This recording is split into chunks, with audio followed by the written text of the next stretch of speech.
Beli iPhone doang? Nanggung lah. Hai, apa kabar semua? Kembali dengan Putra Reza di Project Review. Dan kali ini saya pengen ngomongin tentang Apple ya. Apple secara keseluruhan ekosistemnya, dan bukan cuma iPhone doang. Kenapa? Karena sebenarnya sadar atau enggak, ekosistem inilah yang coba dijual lewat produk-produknya. Nggak cuma Apple sih sebenarnya, tapi hampir semua yang ngerilis handphone sekarang pasti punya aksesoris-aksesoris pelengkap untuk membuat dan memberikan user experience lebih bagi para penggunanya, hingga tercipta yang namanya ekosistem produk. Tapi ya karena sekarang ini adalah ekosistem pertama yang bakal saya omongin, makanya saya pilih Apple. Nah, untuk video kali ini apa aja yang bakal saya omongin sebenarnya simple aja, yaitu produk Apple apa aja yang saya punya dan pakai, gimana cara kerjanya, serta yang terakhir sekaligus yang terpenting adalah perlu atau enggak sih sebenarnya dalam tanda kutip menjebak diri dalam sebuah ekosistem. Kenapa disebut sebagai ekosistem? Karena semua perangkatnya ini bisa saling terkoneksi satu sama lain, dan dengan begitu baiknya sehingga bisa ngasih kemudahan buat para user. Seperti yang udah pada tahu, produknya Apple itu banyak. Ada iPad, ada MacBook, ada iMac, Apple Watch, sampai tracker macam AirTag. Saya sendiri sebenarnya udah bisa dibilang kecebur lumayan dalam ya, udah mandi bahkan, karena sampai saat ini cukup banyak pakai produknya Apple. Yang utama itu udah pasti ada iPhone. Ini tuh bisa dibilang sebagai pusatnya ekosistem Apple, dan umumnya adalah pintu masuk sebagian besar user hingga akhirnya kejebak di ekosistem Apple. Setelah masuk, baru deh ada teman-temannya yang bakal manggil tuh kayak iPad ini udah jadi tablet andalan saya, terus pakai Apple Watch juga. Ada MacBook Pro buat kerja, mungkin sebagai orang pakai iMac, Mac Mini dan segala macam. Ada AirPods atau AirPods Pro untuk audio, dan saya di sini juga punya Apple TV 4K yang sebenarnya jarang diomongin tapi kepake banget sehari-hari, dan ini adalah barang bagus. Oh ya, satu lagi di sini saya juga ada iPod Touch yang kayaknya udah kelar, umumnya nggak bakal dilanjutin sama Apple. Nah, kalau semua saya jembrengin kayak sekarang begini, pasti yang kepikiran untuk sebagian orang ya adalah mahal. Ya bener banget sih, nggak salah, mahal banget kalau semuanya dibeli, apalagi kalau semuanya rilisan terbaru, pasti ya mahal banget. Tapi apakah emang perlu punya semua dan harus yang baru untuk bisa menikmati ekosistem Apple? Jawabannya sih tentu saja enggak dong, semuanya nggak harus dimiliki, dan balik lagi ke kebutuhan masing-masing. Untuk tahap awal sekaligus kombinasi termurah dan paling umum itu adalah iPhone sama AirPods.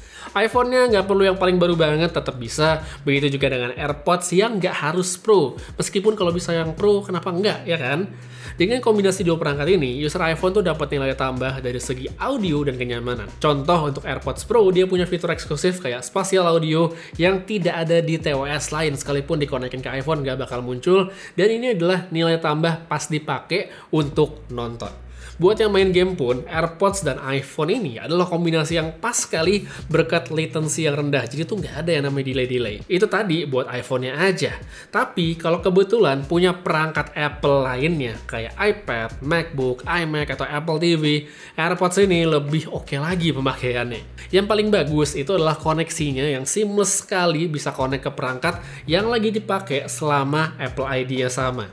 Jadi contohnya saya lagi nonton konten di iPhone, udah selesai terus saya pengen pindah nonton di iPad, saya tuh nggak perlu mencet apa-apa lagi buat pairing, tinggal pencet aja play buat media, misal nonton Netflix, dan nanti audionya akan pindah diambil lewat iPad-nya. By the way, sedikit nyinggung soal Apple TV, AirPods ini bisa terhubung dan enak banget loh kalau buat dipakai nonton, tapi nggak mau berisik. Nggak cuma ke AirPods sebenarnya sih, Apple TV ini bisa nyambung, Bluetooth headset lainnya juga bisa, tapi karena tadi konteks ekosistem Apple, makanya saya jadiin contoh pakai AirPods. Selain itu, karena di sini mainnya ekosistem, iPhone sekali lagi ngasih benefit lebih bagi para pengguna Apple TV. Seperti di sini kita bisa screen mirroring dengan begitu mudah, bisa jadi remote pengganti, dan bisa ngebantu saat butuh ngetik kali aja ada yang mau dicari. Selain itu, setelah update terbaru, fitur kalibrasi warna ini juga udah muncul di Apple TV 4K saya yang lama, dan lagi-lagi ini melibatkan iPhone sebagai bagian dari ekosistemnya. Jadi, itu tadi adalah sedikit gambaran bagaimana ekosistem Apple bekerja untuk bagian multimedia, sekaligus bisa dibilang sebagai tahap awal ketika masuk ke ekosistem Apple. Nah, sekarang untuk tahap selanjutnya, sekaligus yang menurut saya paling bagus pengaplikasiannya adalah ketika dipakai untuk kerja. Untuk contoh, di sini saya ada 3 perangkat, seperti ada iPad Pro lengkap dengan Pencil, terus ada MacBook Pro, serta ada iPhone. Ini perangkat saling melengkapi, dan kemudahan yang paling saya rasakan ketika menggunakan tiga-tiganya ini adalah yaitu kenyamanan, ketika melakukan sinkronisasi serta oper-operan data. Contoh, misalnya saya punya catatan seperti tulisan atau misalnya ada dokumen yang baru ditandatangan dan saya simpan di aplikasi Notes, maka apa yang tersimpan di satu perangkat Apple akan otomatis synchronize ke perangkat lain selama Apple ID-nya sama. Dari iPad, saya bisa buka via iPhone atau MacBook kalau aja pengen lanjutin dan vice versa. Semua itu berjalan dengan begitu seamlessnya. Selain Notes, galeri foto juga bisa, begitu pula bagian files yang biasa dipakai untuk manage dokumen. Cuma catatannya, untuk bisa menikmati semua itu dengan nyaman, user perlu yang namanya iCloud. Semakin besar kebutuhan datanya, maka semakin besar juga biaya langganan yang perlu dibayar. Tapi itu dia, hanya bagi mereka yang butuh sinkronisasi data yang besar-besar aja. Sedangkan kalau yang disinkronisasi cuma Notes yang kecil-kecil lah, dokumen-dokumen, 5 GB gratisan dari Apple pastinya sih udah lebih dari cukup. Terus gimana nih? Kalau misalnya nggak mau bayar langganan dan masih butuh transfer dengan ukuran gede. Nah di sini kelebihan Apple lainnya karena mereka punya yang namanya AirDrop. AirDrop ini tuh ya, bener-bener sih, kepakainya tuh luar biasa dan sangat memudahkan. Mau pindahin foto dari iPhone ke MacBook gampang, begitu pula sebaliknya dari MacBook mau oper ke iPhone atau ke iPad, gampang banget. Mau data bergiga-giga, prosesnya tuh gampang dan praktis. Nah, buat yang nonton, ada user Apple juga dan udah ngerasain manfaat AirDrop, coba tulisin pengalaman kamu yuk pada kolom komentar di bawah. Nah, itu tadi adalah sedikit bagaimana gambaran ekosistem Apple yang saya pakai sehari-hari membantu ya untuk aktivitas, karena kebetulan saya punya dan saya juga sesuai sama kebutuhan, makanya untuk fitur-fitur core-nya bisa saya maksimalkan. Tapi, apakah semua orang butuh seperti itu? Jawabannya tentu enggak ya. Nggak semua orang butuh sinkronisasi data yang cepat, nggak semua orang butuh oper-operan data yang instan dan lain sebagainya. Intinya semua itu balik ke kebutuhan masing-masing. Jadi jangan nyebur ke suatu ekosistem kalau dirasa nggak perlu-perlu banget. Karena selain satu perlu biaya ya, budget lebih. Yang kedua, ekosistem itu sebenarnya dalam tanda kutip adalah jebakan.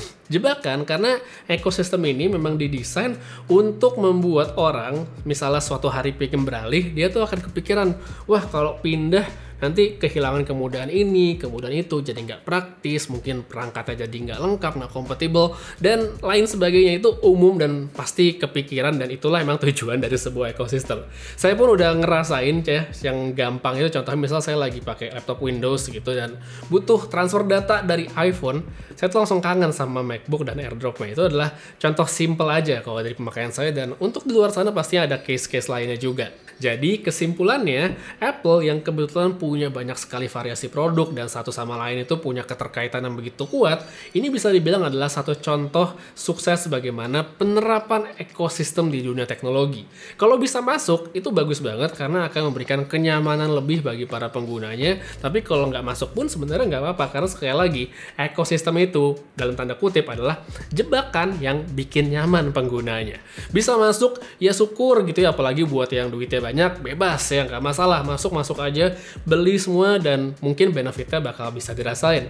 Tapi buat mereka yang mungkin masih mikir-mikir untuk belanja gitu ya, sebenarnya nggak semua harus dibeli, dan kalaupun mau beli nggak harus semuanya yang baru. Jadi ya yang lama pun bisa bekerja sama baiknya selama masih dalam satu ekosistem. Jadi ya belilah sesuai keperluannya, karena kalau buat saya dan menurut saya, sedikit pesan aja, nggak semua barang keren yang kamu lihat di internet itu perlu dibeli dan bakal berguna sehari-hari. Jadi ya sekali lagi pertimbangkan dari kebutuhannya masing-masing.